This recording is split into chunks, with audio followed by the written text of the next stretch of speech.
बैठी हैं वहीं से बैठे बैठे दोनों प्राणी में तो लोग का नजारा देखत रहा। पार्वती कहीं देखा बहु रहू कितना नीक लागत तो कहीं नीक का लागत कहीं देखत आजकल के औरतन बढ़िया जीन्स स्कर्ट पहन के करीवा चश्मा लगाए कहने करे बरे का करे परी तब पार्वती बतावत थी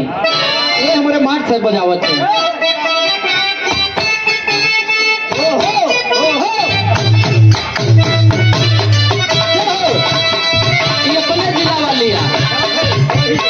छोड़ी के गाजा भांग का नासा मन से तू चाहे जेकर शराबी हो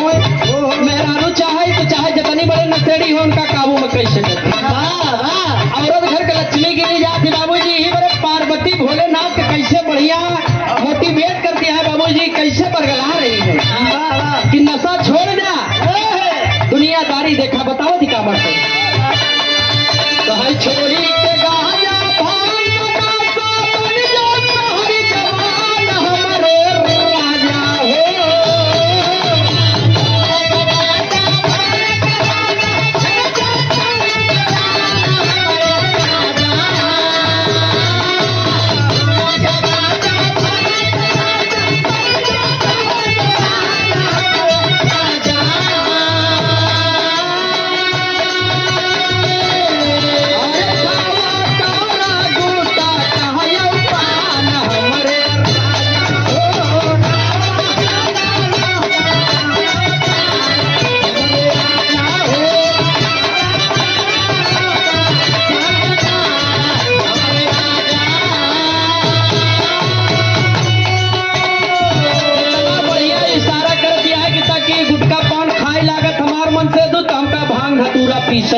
इतना ही नहीं बाबूजी जमाना को देखते ये बताते कि जमाना कितना इंटरनल हो गया है।